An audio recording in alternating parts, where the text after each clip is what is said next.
Max. How are you doing? Alright. What's up, brother? Hey, congrats, bro. Congrats. I watched it. What do you think? Bro, you're an animal. Thanks, brother.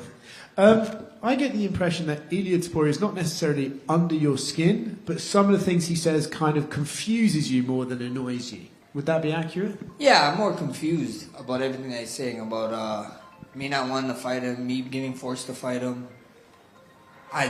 The dude just, I mean, he got me out here feeling like how he looked after my Gaethje fight. So it's crazy. Do you get the impression, right, he's clearly a confident guy, he clearly believes in his skills, but do you think when he's talking about, I'm going to fight for the lightweight title, then the welterweight title, and Max is going to be easier than Josh Emmett, do you think he believes what he's saying, or is he trying to sort of build himself up so he gets that confidence?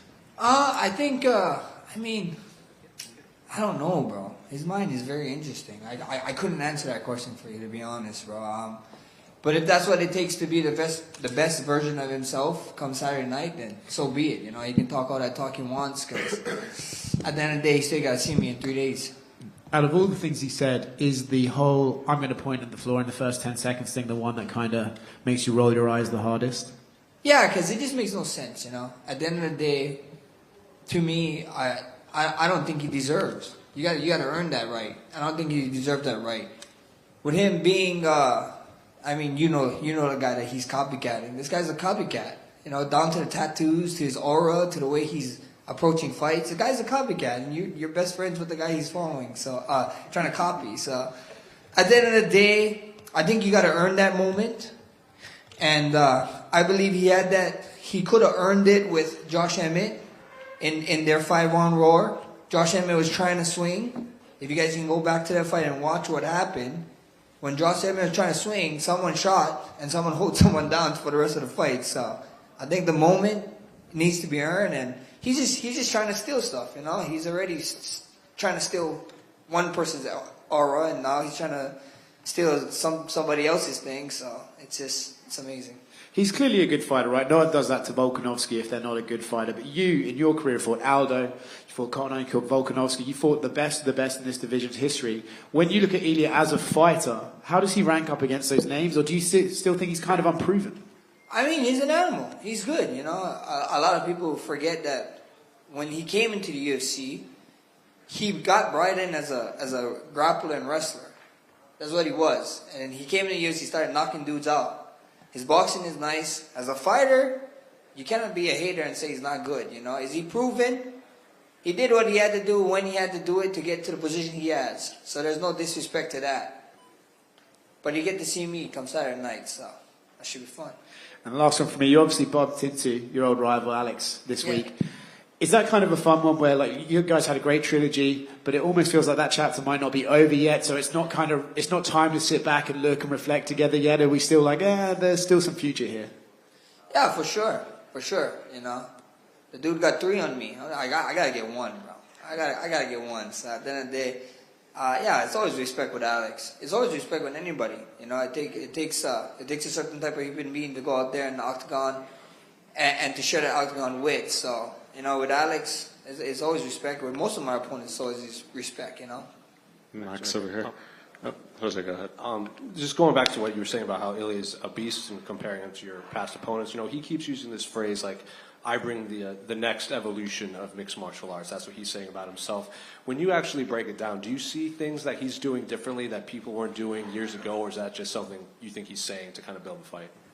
I mean, it's probably something to bring the fight, to build the fight, because I don't think he's doing anything different than people, you know. I mean, everybody strikes, everybody wrestles, everybody judos, Greco-Roman, whatever you want to call it. Everybody does this. It's mixed martial arts, you know, and he's putting it together pretty well for himself. But I mean, like he's saying, this new generation. I'm only a couple of years older than him, so you know, I've been here, done that. Like I said, a lot of people keep forgetting how young I was. You know, like I said, when I think ESPN posted it. When I was his age, I had like all my title wins and title defenses already. So that's just how that goes.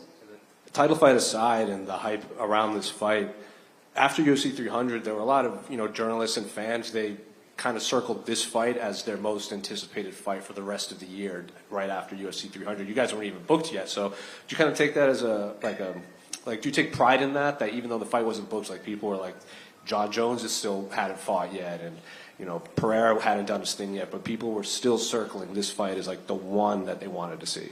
For sure, man. When your name is put up against guys like Alex Pereira and John Jones and people, and these guys are still fighting. There was fighting this year, there was gonna have fights this year, and when you put those names against our names and they said this is the fight that everybody wants to watch, I mean, that's pretty amazing, At the end of the day, I'm just stoked to be talked about in that sense.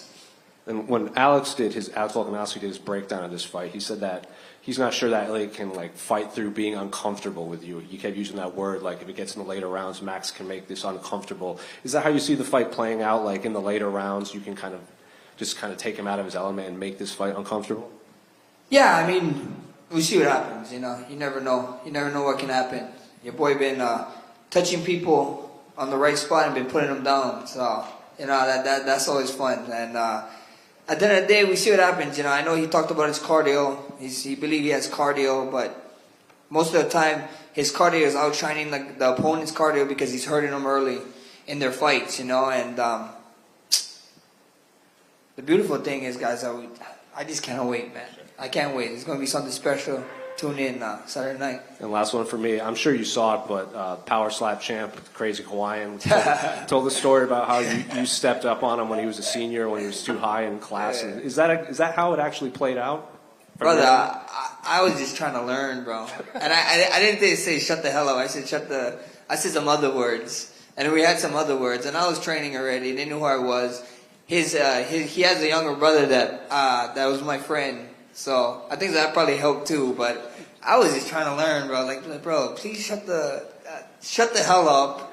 And I was just like, bro, I'm in class. I'm trying to learn. Be quiet. And we know he was older. It's like, bro, you're down here for a reason. Shut up, I'm trying to learn in class. Leave me alone. Was he still that big at the time? Oh, bro, he was huge, bro. He was huge. Maybe a little bit smaller, but he's still big. And I was much smaller, bro. I was like a 135 or 125 or soaking wet. So that's crazy. Max, right here. So I was at the UAE Warriors event last night, and there was a Gracie member fighting on the card, and he was losing 2 rounds, and in the third, he pointed to the center of the cage, and then about 30 seconds later, he was butt scooting in that same area on the cage.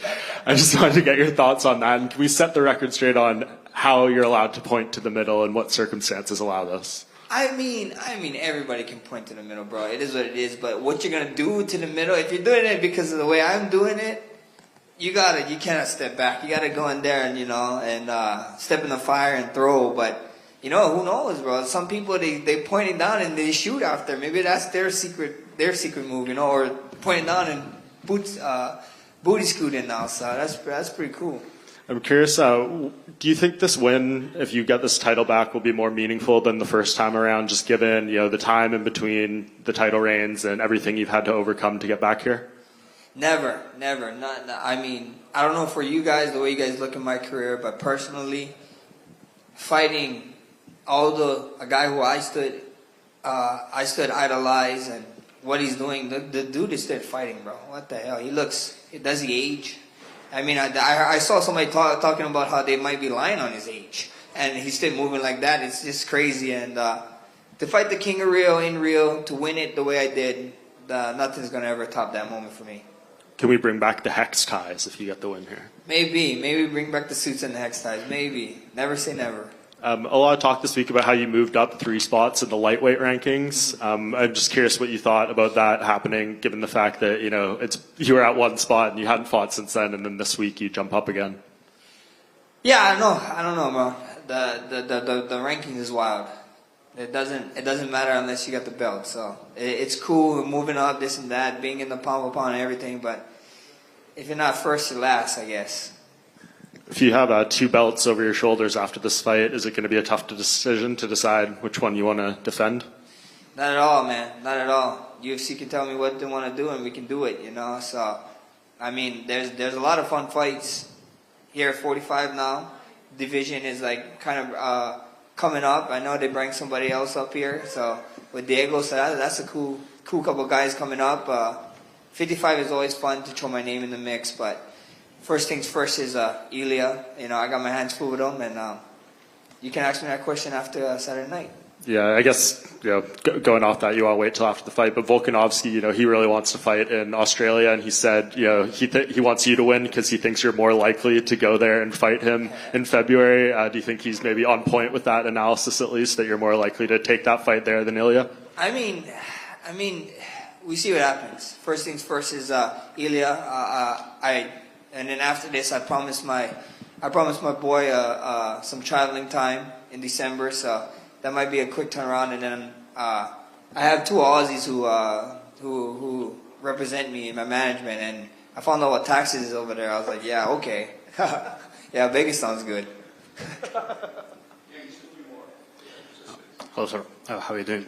Some years ago, you said that you are still waiting and new from Bruce Buffer, and it's your extra motivation. So in April at UFC 300, you finally heard and knew. So are you satisfied now and Bruce can relax? Or, do you still care how he will announce you after after your fight? Oh, yeah. And new undisputed title. You know, the BMF title. The BMF title, guys, I don't even know what's going on, why people is like so crazy about it. Before the title, it was supposed to be a fake title. After the title, now everybody wants the fake title. And then people getting mad for me not putting up, like I have that type of control in this fight to put up a fake title. And then the guy I'm fighting, if it's a fake title, he bought a fake title. So that doesn't make sense to me. I don't know what's going on in this world anymore. And one more question. What's your opinion on the main event in Power Slap, if you follow it, of course? I don't follow it too much, but I know the Crazy Hawaiian. We went to school together. We had that story. I got a poo too for my Hawaiian native. Thank you. Mats, hello. You have like 15 5-rounder fights right now, and Ilya in overall have 15 fights in Korea. What this experience means for you first in this fight against Ilya and in MMA overall? The experience is cool, but experience can all get taken away with one shot, and Ilya has that one shot. I've been working on my one shot, so experience is experience. It is what it is. This is a world title fight. He won the fights that he's supposed to win to be here. I won the fights that I'm supposed to win to be here, and we got to fight. So that's all there is. And the one is for me. What this fight means for the Hawaiian MMA? It means a lot, man. It means a lot. I go back out there. I reclaim the throne. I get to go back Hawaii 15 pounds heavier with something nice and golden on my shoulder. It would be amazing. Thanks. Max, to your left, winning Saturday night automatically gets you a lightweight shot against Islam. Does it excite you knowing it replaces the long-anticipated matchup that never happened against Khabib? Unless you work in the UFC, and I don't know nothing because I never ever heard of that. But that'd be amazing news to me if I got my hand raised and that was the direct shot. But for sure, like I said, man, I was talking about it all week. We missed the shot with the Khabib fight. They call Islam the 2.0, and I think Islam is like. He's more willing to fight me now. I know he didn't care too much because why would he? I was a 45er coming up and the 55 and so whatever. But now he seems more openly to the fight. So never say never. First things first. Like I said, though, I got Ilya. He's my full focus.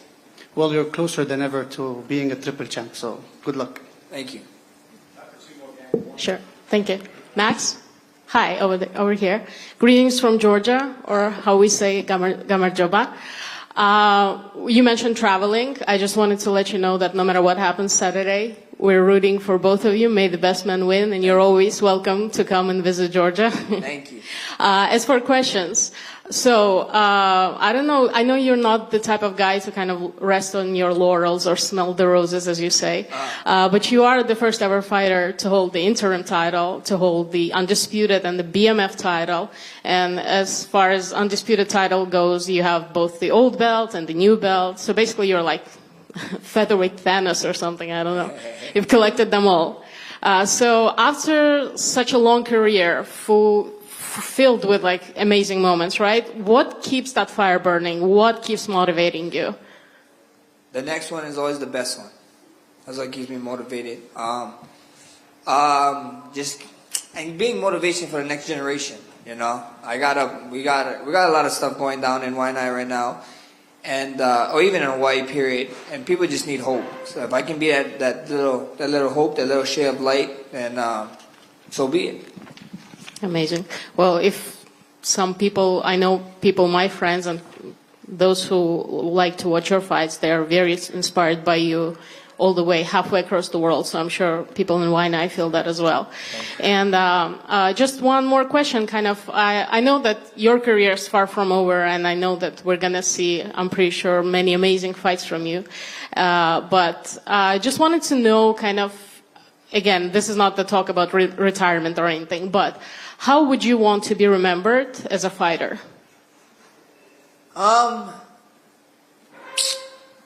Actually, not even as a fighter. I just want to be remembered one of the greatest people.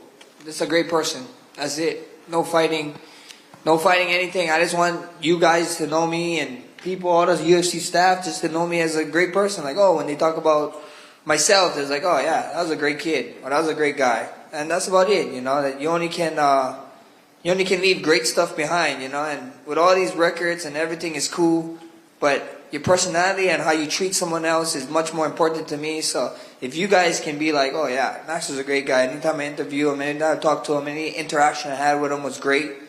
That's more than enough for me. I think mission is accomplished. Thank you. Thank you. Max, right here. You're a guy that's always kind of taking care of yourself. You've limited to hard sparring and things like that. Just a question about Tua Tagovailoa recently. He's kind of come out and people have asked him, are you going to wear the Guardian cap? And they've talked about his health and things like that. And he said, I'm not going to wear it for personal reasons. Just wanted to get your thoughts on that and like younger guys in not only MMA but contact sports taking care of like their mental health and dealing with concussions and things like that. Yeah, I mean, Tua's Polynesian, bro. He's Hawaiian. So that there goes why he wants to do that. And he's an animal, bro. And I mean, bro, the dude is worth so much money. They got to be knowing what they're doing, you know. And the main thing I would say to or what you're talking about is take care of your guys' brain. Try and find brain health. Learn about brain health and do the right things. You know, you only get one brain, guys. You only get one brain, and once that thing starts deteriorating, it's not like anything else where you can grow it back. So be smart. Go see specialists. Go see doctors. Go do research on your own brain health and take care of yourself, because at the end of the day, that's what it is. You know, you want to be able. I don't want to be a vegetable when I grow older, especially with all these. Everybody keep talking to me about how much times you got hit and blah blah blah. Brother, I take brain health so serious. People will never know. After my career, maybe I'll talk about it and all this stuff that we've been doing. But take care of you guys' brains. Do you guys' homework. Get on it and be smart. Hey Max, back here. You spoke a little bit about the BMF belt, and let's be honest, you've given that belt real lineage now, especially with the performance that you put in against Gaethje. Another person who is pretty BMF in my opinion, Dan Ige, taking Lopez on 4 hours. What do you think of the idea of a Hawaiian v Hawaiian BMF? That'd be amazing, right? Two Hawaiians at the top of it, the pinnacle. Two warriors. I mean, it'd be cool. In Hawaii. In Hawaii, that's probably not going to happen. That's something that it's not a UFC problem with Hawaii, guys. It's a Hawaii problem. I don't know what's going on in Hawaii. I don't know why they give us so much hard times when I had the belt and we had opportunities to do it, but it's an Hawaii thing, bro. It's a Hawaii thing. But next big thing would be probably in Vegas. But with that, two Hawaiians fight for a BMF belt, I couldn't see something more fitting. That'd be funny. Best of luck, champ. Thank you. Thank you.